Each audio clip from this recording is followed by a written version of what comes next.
Good afternoon, everyone, and welcome to today's SADAG's Ask the Expert Beyond the Diagnosis, Supporting Mental Health Through the Breast Cancer Journey. October is Breast Cancer Awareness Month, a time when we raise awareness not only about prevention and treatment, but also about the emotional impact that comes with a diagnosis.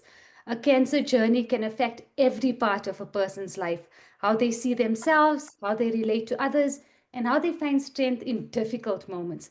And that's exactly what we are here to talk about today, the mental and the emotional side of breast cancer and how we can support healing from the inside out.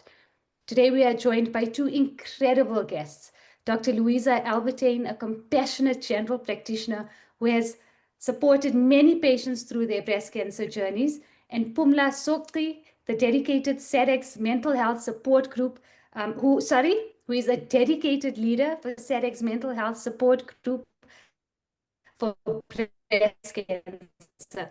I welcome both of you today and thank you so much for joining us on this very important conversation. To start off, Dr. Louisa, as a GP, I want to ask you, you've supported many patients through their breast cancer journey. What are some of the emotional challenges you notice most often after a diagnosis? Thank you for having me today and having us. I'm really looking forward to this discussion. And I also want to say that I am talking as a GP today, but my own mother also had breast cancer.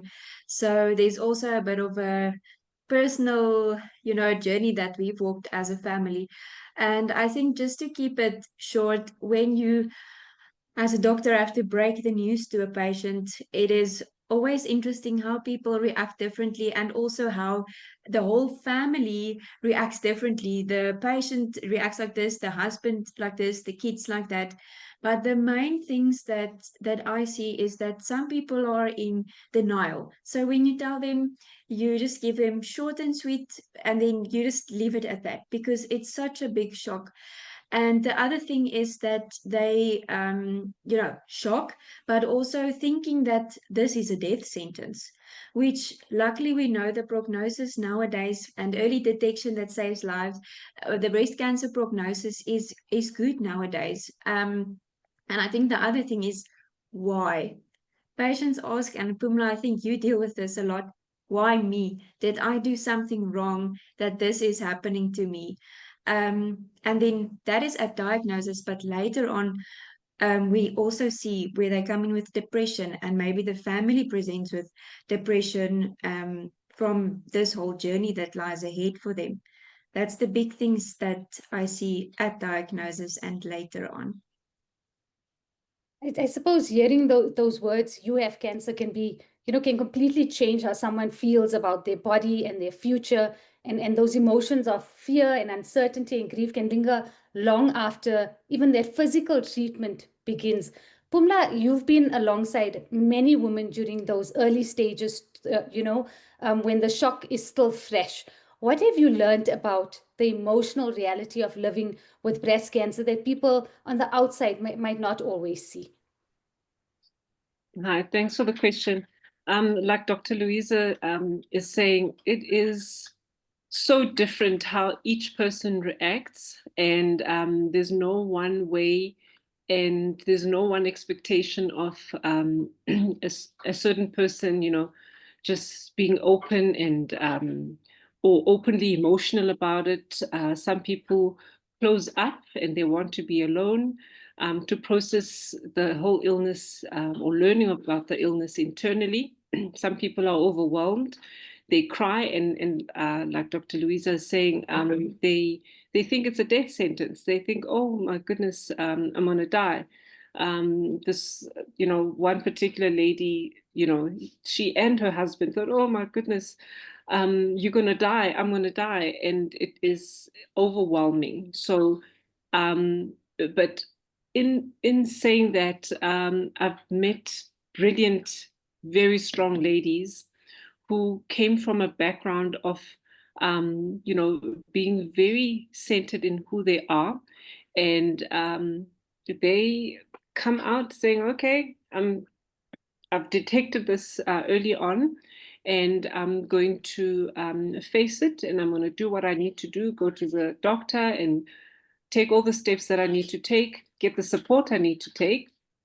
So I think in starting the support, yes, of course there is a need, but I've soon learned that you've got to read the situation before jumping into okay, you are helpless. Everybody needs the support, but in various levels, and you've got to respect everybody's emotional strengths and deal with it as it comes. But everybody certainly does need the emotional support. Absolutely. We often see the strength on the outside, but we don't always realize the emotional exhaustion that happens behind the scenes. Dr. Louisa, this brings us to the connection between physical and mental health. How important is it for the patients to address their mental and their emotional health alongside their physical treatment? I think it is so, so important, if not the most important thing. Because your journey of treatment, whether, that's also different for everyone. Is it a mastectomy? Is it surgery? Is it chemo? Is it radiation? You don't have control over that. But when it comes to looking for help mentally and emotionally, look, I know that also you don't have control of how you feel, because it is one heck of a journey. But that is something that you can say, listen, I need help. I need to take charge of this, because it's the one thing we can take charge of to a certain extent. And we know that in the end, it is our minds that control our bodies. You cannot do much on how you're going to react to medication. But if your mind is made up that you will not be defined by this, then I think you've already come a long, long way. And luckily, there's medication to help, but there's also support groups and psychologists and counselors and people that's been through the journey that can take your hand and walk. But I think it is so important, if not the most important thing to address. That's such an important point, Dr. Louisa, that healing isn't just about medicine or surgery. It's about staying strong in your mind and restoring that hope and that self-worth. And Pumla, you often meet women, right, that are on that crossroads where they are scared and uncertain and trying to process that news. So when someone is newly diagnosed and still in shock, how do you approach that first conversation? What do they need to hear most in that moment? They are not alone. They are not alone is the biggest thing. I think to walk this journey, it's overwhelming to know, to learn that you've been diagnosed with breast cancer.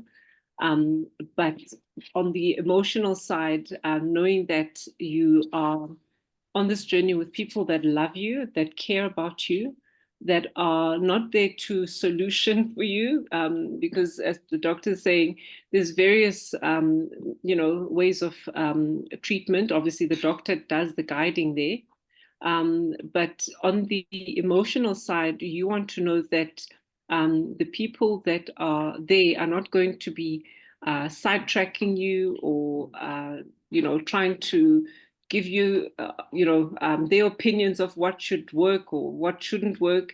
It's just being there and listening, and being a sounding board for what they think, because the person who has been diagnosed has not suddenly lost their brain. And I hear that quite a lot as well, that now everybody thinks that now I can't think for myself anymore.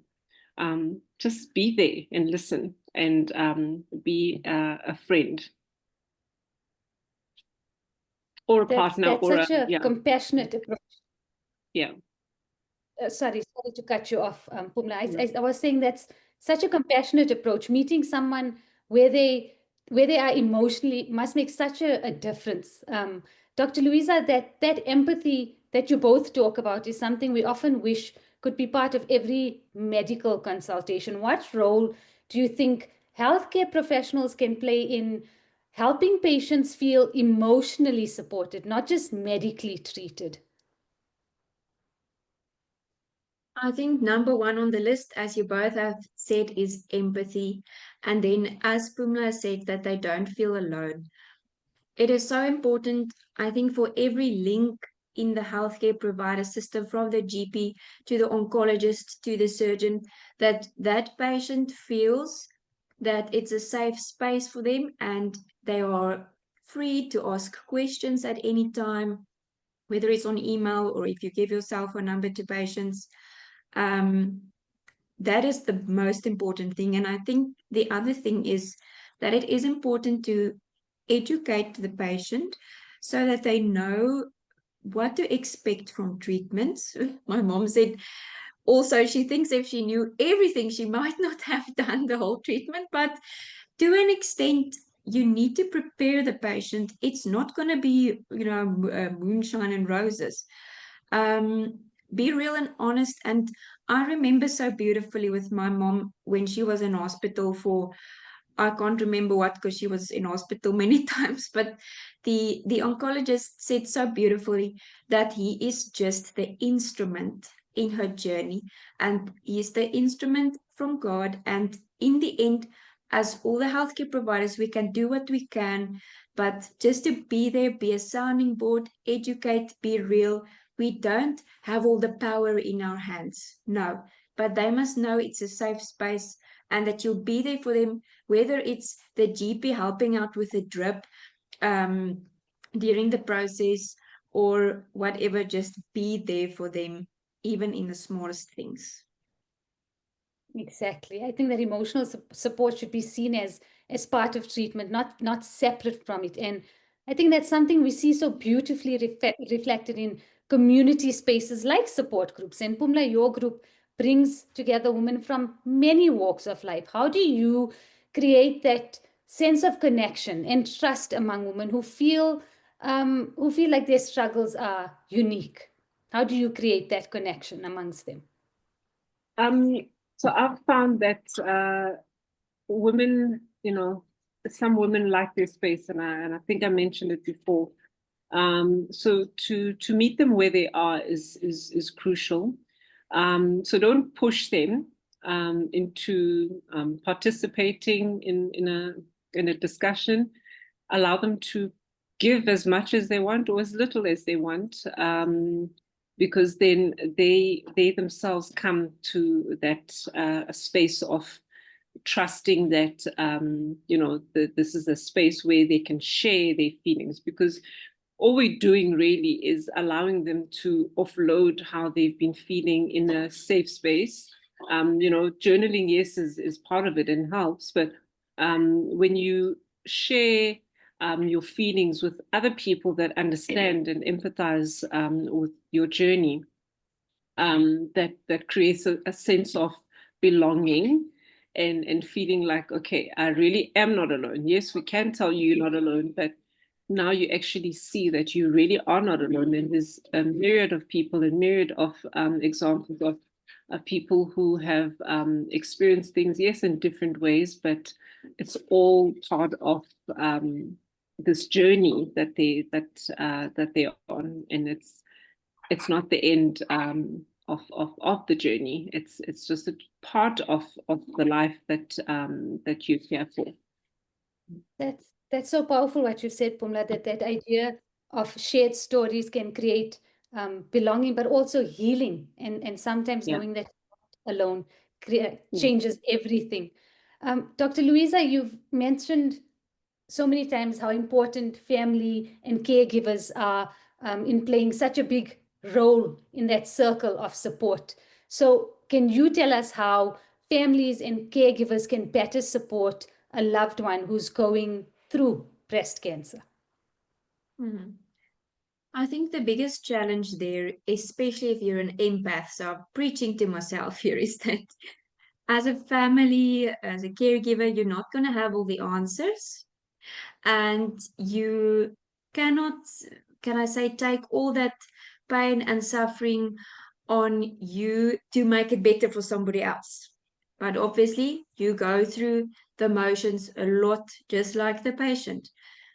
So, best thing I think is know that person, that family member, the patient things are going to change. Their energy levels, especially during the treatment, it's not going to be the same anymore.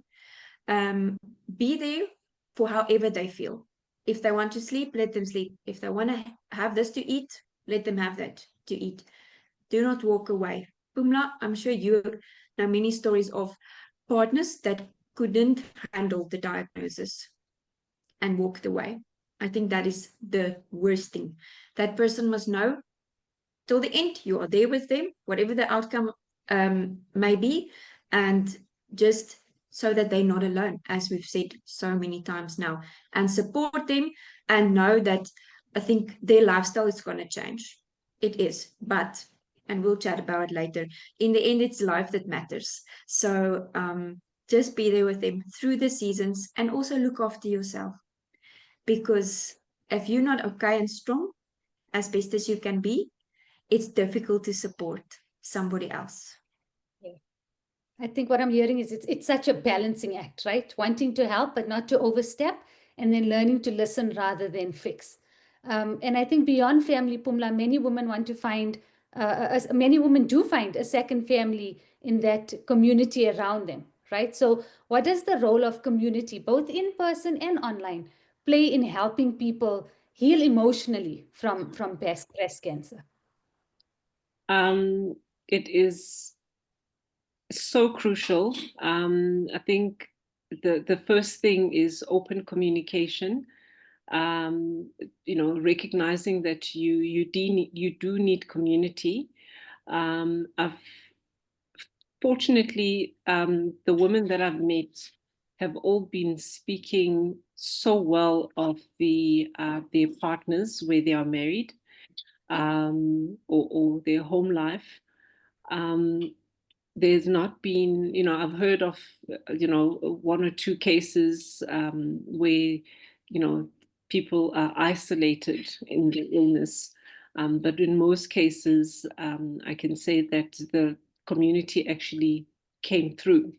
The only problem is now I think Dr. Louisa has touched on it a little bit, that the people, the caregivers that are around the people who are ill tend to lose track of who they are in the process. And it now becomes all about the ill person, to the point where they are themselves exhausted. So it's so important that there's open communication between the caregiver and the person that has been diagnosed or that's living with the cancer, so that you give as much as you can, and that the person then that is doing the caregiving can also draw or somehow be able to fill up their cup, so that they also take the necessary breaks, because if you are exhausted, you won't be able to be of much help. So community is important, but I think it's the how the community comes through, and that open communication is crucial for just saying. One of the people in our group even communicated that, yes, I do need you, but please don't only talk to me about the fact that I've got this breast cancer. Just be normal with me. So community is important, but I think that how the community comes through is vital. Just see me as a person still. Yeah. I love that. That's beautiful advice. Thanks, Pumla. Dr. Louisa, for patients navigating that journey, what small practical steps can they take to cope emotionally day to day?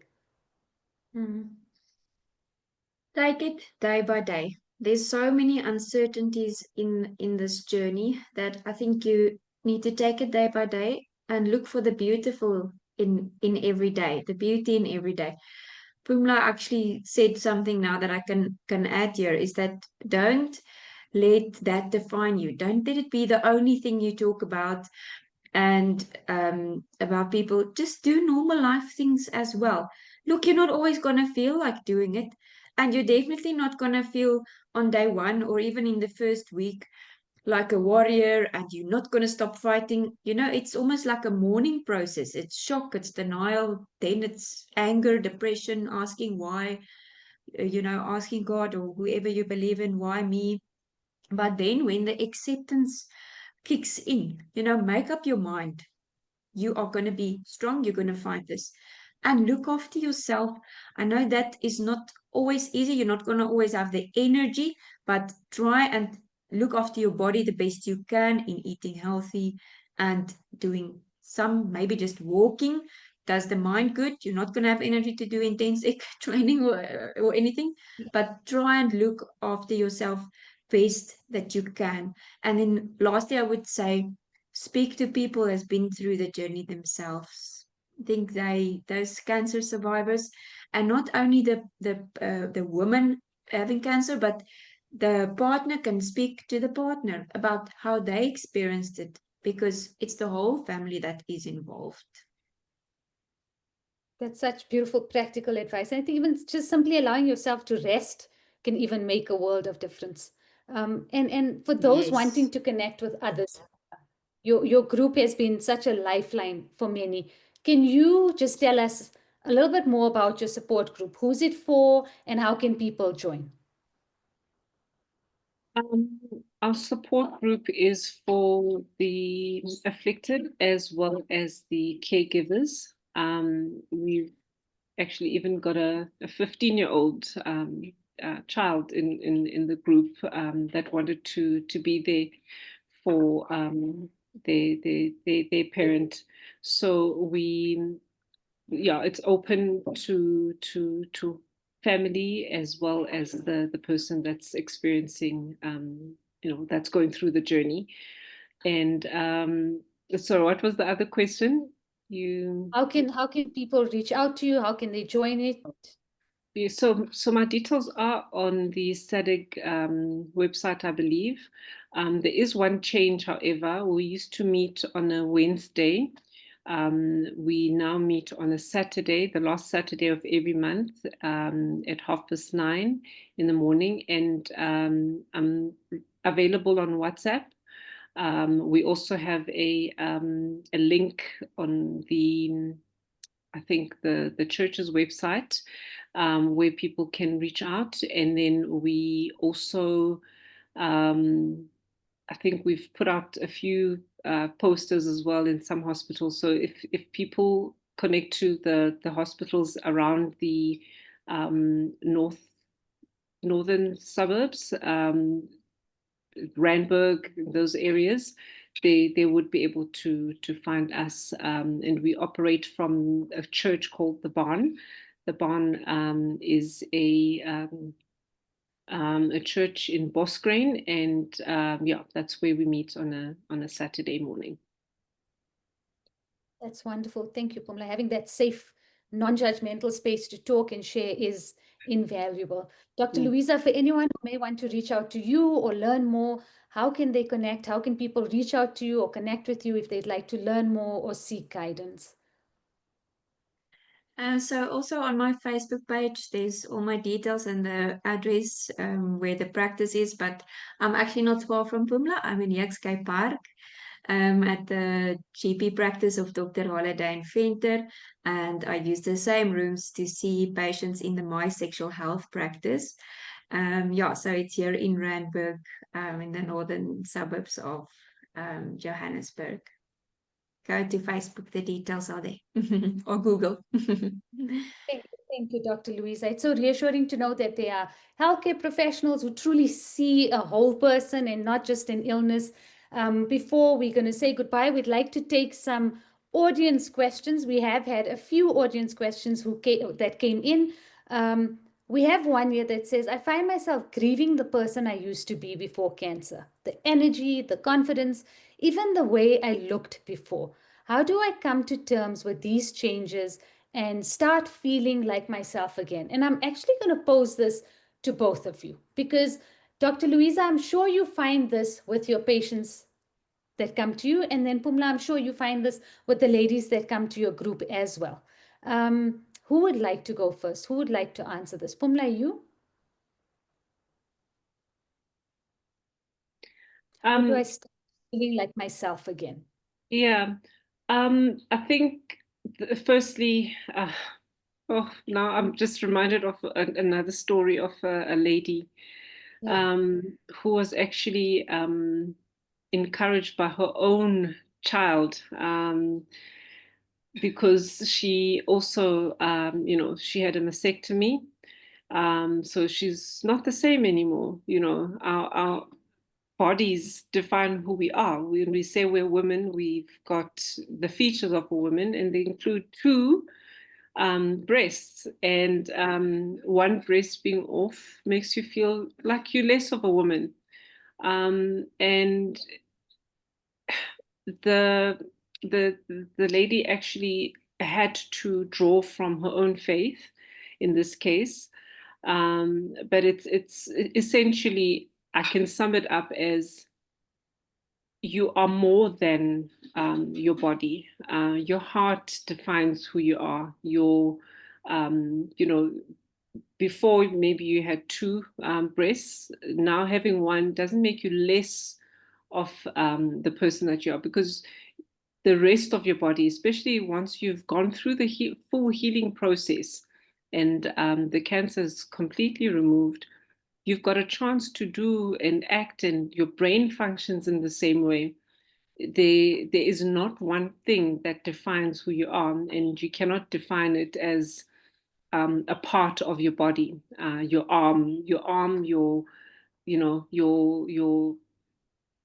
any part of your body does not make up the sum of who you are.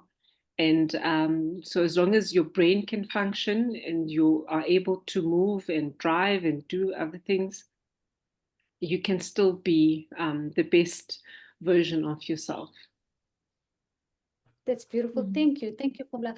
Dr. Louisa, did your mom go through something like this with her, through her journey? Definitely. And when I told her I'm doing this, talk, she said for her it was almost worse losing her hair compared Okay. to losing her breasts. Okay. And then she told me, I can't remember it, but she told me just what Pumla said. She said, I told her that it does not make you less of a woman. And apparently I told her, so I'm going to say it again today. Put your makeup on, put a funky doek or whatever on your head, do your nails. My mom went and did a permanent tattoo makeup because obviously you lose your eyebrows and your eyelashes as well. And then later on, I know everybody is not in the position to be able to do it, but she did go for her breast reconstruction. And they even, I know she won't mind if I say it, and they do this, they tattoo the nipples on again if you lost the nipples as well, and it looks like the real deal. So it is a decision. And again, it's not going to happen on day one. That you as a woman have to make and to say, this thing is not going to define me. And I really believe that people who get cancer, I don't know, they are a different species. They are so resilient. It is, my mouth always hangs open because they eventually get to that stage, I believe all of them, that they decide, I'm going to be a fighter. I am not going to let this thing get to me. And that is where you need to be. Things are going to be different, your energy and whatever, but do what you can, and whatever makes you feel feminine, you do that because it doesn't define you. And I promise you, it does not change how we as family and loved ones look at you. You're not less of a woman to us. I love that. That's beautiful. I have two more questions, one for Pumla and then one more for you, Dr. Albertine, and then we are done. Pumla, your question is, I'm supporting a loved one going through breast cancer and feel unsure about where to find emotional or mental health support. Are there resources, podcasts, or organizations you'd recommend? Firstly, SADAG is a great resource. And then, sure, I wish I had prepared for this one, but there's so much information online. But I'm gonna probably sound like a doctor. Don't read everything that you see online, because they can Amen. Amen. Dr. because Facebook.